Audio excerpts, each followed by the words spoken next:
This is a real kick in the guts to Australian barley producers, particularly many of whom haven't had a crop for 2 or 3 years. But we'll get on. We'll get on with the job of producing the best barley in the world, and we'll look for other markets. That's the Australian way, and that's what we've already done. We've now got a free trade agreement with Indonesia that gives us a quota there. And in fact, only last week, we got some good news out of India that will reduce some of the requirements we have on importing barley into India. That will make it cheaper for Australian producers to do so. So we'll obviously reserve our right to contest this decision by China, and we're reviewing that now and working with industry on that. We've got a record of going to the WTO, to go into the umpire when we feel as though we haven't been understood properly, and we'll pursue that. But you've got to understand that will take time, and that will take too much time for this season. Okay, so for the layman here, so basically, well, China wants to increase tariffs by 80%. So our response is, well, stuff you then. We'll go to India. We'll go to some other countries that will take our product. Well, we'll continue to work through with the Chinese to try and get them to understand that Australian farmers are not subsidised and then subsequently dump barley into their market. We are the least subsidised. In fact, there are no subsidies to Australian Australian farmers, full stop. So we'll get them to understand that. But we'll continue, as we have done, is to be able to spread the risk. And that's just simple basic principles of market concentration, not to put all your eggs in one basket. And that's why we pursued so many trade agreements into other markets around the world, to be able to send boats left and right if we have trouble with one market. And that's what we'll try and do now, and we'll work through that pragmatically with industry. So we had a grain grower on the show this morning, a grain producer, who said that the losses would be staggering, in excess of $500 million. Is that how you're seeing it? What sort of losses might our farmers experience through this? Yeah, well, to put it in perspective, last year there was around nearly $1 billion worth of exports to China for barley. So we'll have to find a new home for a lot of that. Now, that'll depend on where China has got an issue now, is where do they find the barley that they're getting from Australian producers. And it won't be the quality. A lot of the Baltic states have bans on exports at the moment because of COVID virus. Their barley isn't as good as Australian. In fact, it means that the quality that goes into their beer will be of a lesser standard than that of Australians, but it opens up the opportunity for us to pursue other markets. And China now has a problem of filling that quota themselves. So it may not be we may not experience those losses if we're able to find another market, like you said, whether it's India, whether it's Indonesia, etc.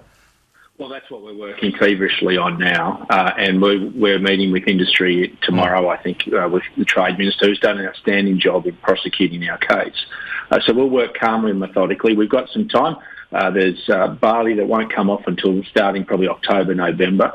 So we'll continue to work with our trading partners on that. And we're also trying to get some clarification on those barley shipments that are on water now. The initial ruling that we've understood, and we're trying to get better understand this, is that it applies only from those contracts after the 19th of May. So we have some hope that I think there's 3 or 4 shipments already on their way to China now, won't get this tariff imposed on them. So we're trying to get clarification on that today.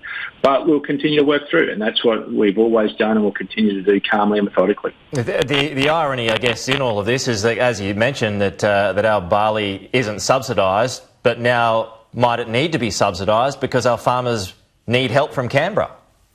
No, we won't be subsidised. I mean, you've got to understand we're a nation of 25 million people. We produce enough food for 75 million. And if we don't engage with the world, we don't trade with the world, then we don't need as many farmers. So we can't change our principles. And in fact, we will hold firm to our principles and demonstrate quite clearly, even through this, that we don't subsidise our farmers, because it has impacts not just for barley producers, but also for beef and other grains and pork and dairy.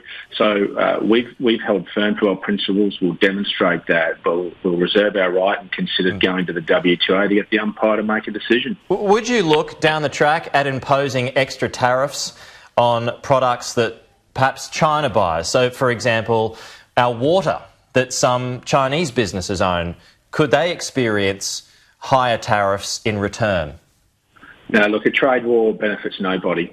You only have to see what happened between the United States and China. There's no need for a trade war. We can work through in a fair marketplace. We produce the best food and fibre in the world. We can put ours on the marketplace and get a premium for that if we're given a fair go, and that's all we're asking for. We won't be retaliating. That won't advance, not only agriculture, won't advance any of our sectors we'll keep to our principles. That's what the Australian government does. That's what the Australian people do. They stick to our principles, show that we're good global citizens and get on with the job. Okay, just a few quick ones before you go, Minister. Of course, the news overnight that China says it will support an inquiry into the origins of COVID-19, but the caveat here is that it has to be conducted by the World Health Organization, which I guess in essence is the World Health Organization investigating itself. Is that acceptable? Well, I think what we saw last night was the world unite in wanting to understand this, and we will have oversight over that. And the other important piece of this is what I was pushing through my department and our Chief Veterinary Officer, Mark Shipp, was an investigation into wildlife wet markets, because that is where we believe the origination of it is. So it's not just how the WHO has been handled this pandemic, but also the origins. And we've calmly and methodically prosecuted that case at G20. I made that to the ag ministers, and now we'll be prosecuting even harder with the World Organisation for Animal Health. We've had 6 pandemics since 1980 that have originated from wildlife wet markets, and we need to understand the risks and mitigants to that and whether we need to phase them out while keeping wet markets going. Xi Jinping said this morning that it always acted with transparency. What do you think about that?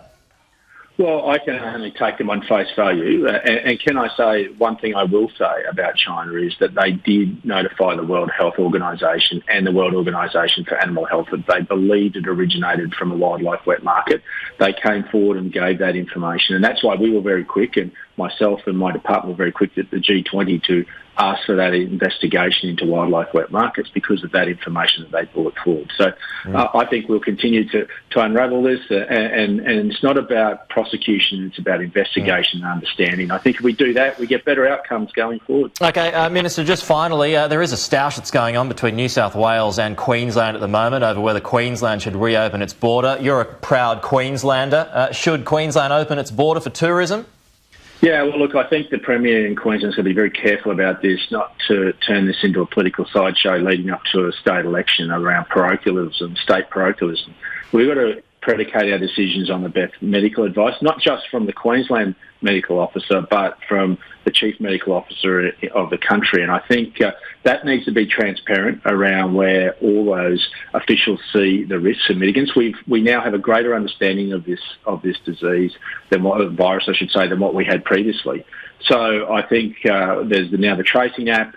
There's opportunities for us to look at this more pragmatically, and I think the Premier needs to understand parochialism won't help the Queensland economy. If we can do it safely with the tracing app and understanding where people are and what we've put in place, then we shouldn't put ourselves in cotton wool for too long, because it's only going to destroy much of the tourism sector, and in particular my part of the world, outback Queensland, that have 60,000 visitors there right now. We will be destroying their economies as well. So if it can be done safe with the medical advice that's telling us that, not just from Queensland but from around the country, then I think we need to have that honest conversation.